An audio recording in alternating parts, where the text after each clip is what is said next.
now you talked about playing through the 70s. Now I wanted to ask you, I know it's not your forte as far as genre, but being a musician in the 70s in New York, I was wondering what your take was when the quote unquote punk explosion happened in the late 70s.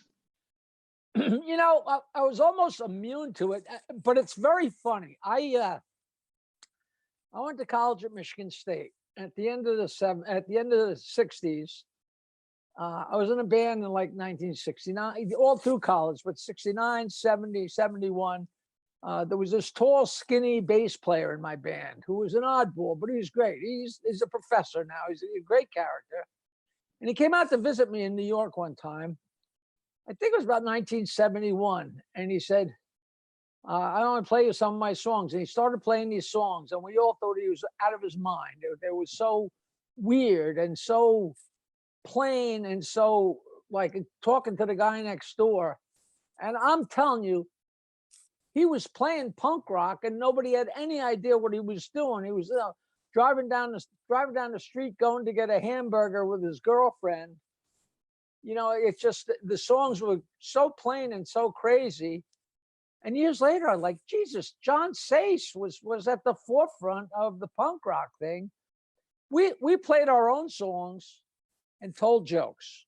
And our songs were just songs that we wrote. We had a couple covers in there, here and there. But I eventually made my partner stopping the cover songs. Because, of course, I'm going to do 3 crazy songs. Then he's going to play a David Crosby songs and all the girls are going to get wet. That's bull. I'm not going for that.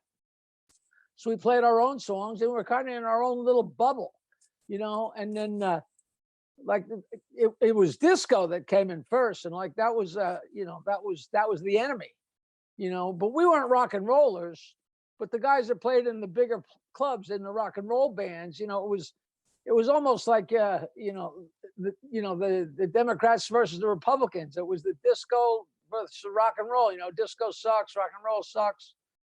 And then the whole punk rock thing came about. And, I was already off into the comedy thing. I could have cared less about, whether anybody's doing disco or rock and roll.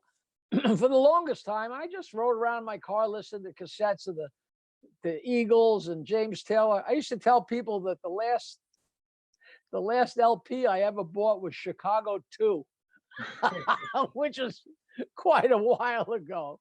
Not that I don't love it all. I loved it all. If you're an artist, you appreciate everything everybody else does, but I didn't have a take on it either way, All right. How about when the Ramones came on? When the Ramones came on and they announced that they were breaking up, they had been on the show a few times before.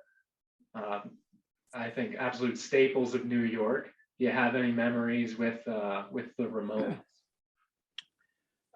To quote my old friend Richard Belzer, physical science has yet to come up with a unit of measurement to express how little I could have cared about that. I didn't know anything from the Ramones. I got a kick out of Joey. I always got a kick out of Joey. We always enjoyed each other. And in later years, I used to run into Marky all the time. But I didn't know from the punk rock scene and the Ramones and the ice picks through your cheeks. I didn't. I was already old when I got on the Stern Show. Everybody forgets. Everybody started comedy when they're 18, 19. I was 31 the first time I went on stage and told jokes for money. So I was an alta caca.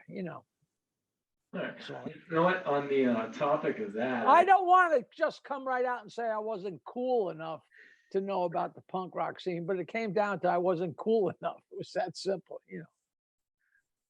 All right. Last deep dive on about the Stern Show there. This one, all right, about the Channel 9 show. All right. So we're going back now.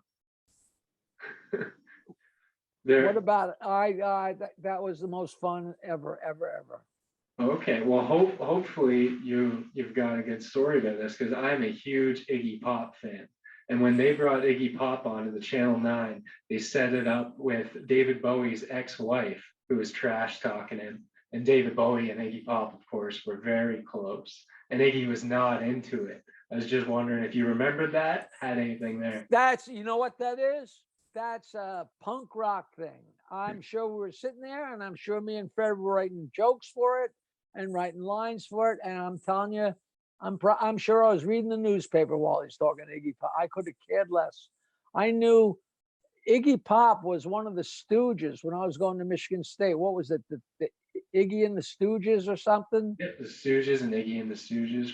Yep. Yeah, and they were, they're the first people with the rubber bands through their noses and all that, around same time as the MC5 and all that. 69 And cent. Yeah. yeah, and that was all exciting, but that how weird can you get group is, I was labeled an idiot for the entire 70s because I had a ponytail. People thought I was out of my mind. I'm like, like I already been through this. How weird can we get the freak people out thing? God bless them.